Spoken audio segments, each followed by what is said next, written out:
Okay, so let's. This is a common topic for us in these post-race Oh dear. chats, and this is but it's a good one. It's not a bad one. Not oh dear, I promise. This is the McLaren v Ferrari Oh, okay. fight, which I'm so glad to see is happening. I was a little bit concerned that McLaren would be good enough to kind of fill the P4, P5 slots, but no one really challenged them for it, and so it wouldn't be all that exciting. Like I want McLaren to do well, but I don't want them to just kind of cruise to half decent results. Like that's just boring. It's not a lot of fun. You want to see your team like really battle for their positions and win. And I mentioned last race that I was pretty sure that we'd see Norris break more records yet at McLaren, and he's done it already. He is now the most. He's got the most consecutive points finishes as a McLaren driver, 15 in a row, which is great. Is one more than Fernando Alonso, of course. Mm. So that is outstanding. That is absolutely brilliant. Another stronger weekend for Daniel Ricciardo as well, who did very well to hold off Sainz. Obviously, Sainz was a bit unlucky with the pit stop. That wasn't really his fault. I think Sainz could have at least split the McLarens eventually if he hadn't had that pit stop trouble. But Ricciardo did well to do what he frankly should be doing, which is taking the formation of the P4, P5 finish for McLaren. I mentioned Sainz. Obviously, his pit crew bungled that pit stop. Otherwise, he could have been, perhaps holding up P5 himself. But Leclerc was absolutely immense. I don't even know how he dragged that car around. He seemed to discover race pace. He obviously found the maximum potential of that car and was doing absolutely brilliantly. He even had an engine issue he appeared to manage well. I thought overall Ferrari have really come across as a lot more kind of professional overall. They've seemed a little bit clownish in recent years. They've just been all over the place. And they seem a lot more professional. Mattia Binotto with some nice words of encouragement for Leclerc after the race. Leclerc is very harsh on himself, isn't he? Like he's very courteous to everyone except to himself. He's really angry at himself, even though he finished P2. Fantastic result for Ferrari considering where they've been.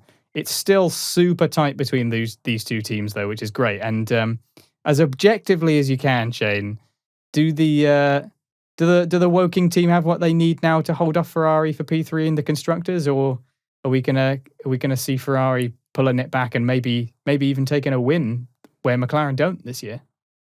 Ooh. See, I thought I was the one shooting the questions across the table, and here I am on the receiving end. I think the odds are in McLaren's favour, but I don't think the scales tip too heavily towards the Woking team. Only just, if you ask me. And you just look at this week's results. You've got the Ferrari scoring 26 points and the McLaren scoring 27 points. It's so tight. But you've got different factors. Sainz did an amazing job this week. I think it's fantastic. And so did Leclerc.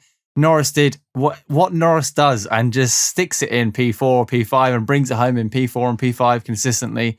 As for Ricciardo, we alluded to the fact that last week's podcast, we mentioned how this week's format of race weekend would really complement Ricciardo. He has a qualifying session and then he can race higher and then finish qualifying higher to start the race higher. Hopefully everyone follows. We'll back to the normal race week in 2 weeks' time. But it really complemented his driving style. Obviously, he's been struggling in qualifying, the traditional format. Managed to stick it on P6, I believe, and then gained a position with Norris on the actual race day. So we always knew he was going to do a little bit better, which was nice. It's so tight. It's really, really tight. Both teams had pit stops which didn't go well because Norris got held up for, I think, over 4 seconds. Both McLaren pit stops were pretty poor. And we mentioned that at the start of the season, actually, how in Bahrain they had a couple of mishaps, and we've come to expect it, and how they potentially should just play it slow but safe. So go for the 1.82 second pit stop, but keep it consistent and safe, or 2.5 seconds and keep it safe. But 4 seconds for both drivers, or more than 4 seconds, it's time lost they really didn't need, because Ricciardo was under a little bit of pressure. Oh, actually, it's fair to say Ricciardo was under a lot of pressure from Sainz towards the end of the race, only finishing a handful of seconds behind him. Fixing those pit stops would really give McLaren the help they need. They are doing well, but they can do better.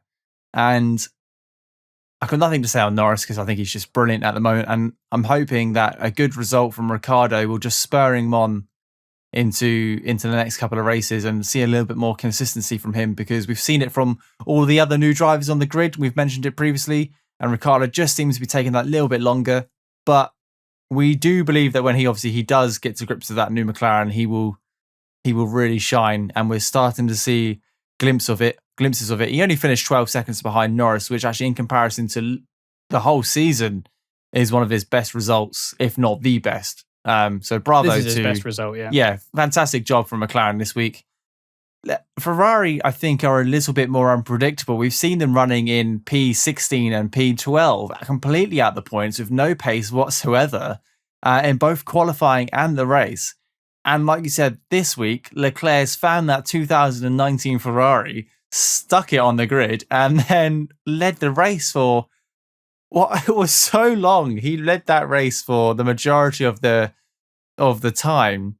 And it would have been good. I mean, it would have been awesome to see a Ferrari on the podium again. I'm all for great racing. You know, as much as I want to see a British car on top of the top step at the British Grand Prix, it would have been cool to have a new race winner this year. It's been a long time coming for Charles Leclerc. He's only done it 3 times in the past, and it would be good to see him on the top step again. It means so much to him. But yeah, regardless, incredible job by him. Putting it in second place. He posted on social media this morning saying that he's still very 50-50. And like you mentioned, he's so critical of himself, but so forgiving of others. I think he should be absolutely over the moon with a P2. That could be his best finishing position of the season. But only 3.8 seconds behind Hamilton. Who knows what could have happened if the race was a couple of laps shorter or he had a little bit more power. We'll never know, but it's exciting, isn't it? That P3 spot in the championship it's there. It's there for grabs, and I know I want McLaren to get it at the end of the year, but it's going to be a fight to get it. Yeah, and they need that, and I think Norris in particular would benefit from Ricciardo getting more comfortable as well, because I think when he was with Sainz really pushed Lando. They had a good relationship, but on track, they really pushed each other. And I think Lando kind of needs that from Ricciardo as well, because Ricciardo is the kind of driver that really can bring it to him when he switches it on. So I think we need that in order to extract even more from Norris. And the same is true with McLaren as a whole from Ferrari. They need that impetus to really fight. So it's good that we're seeing it.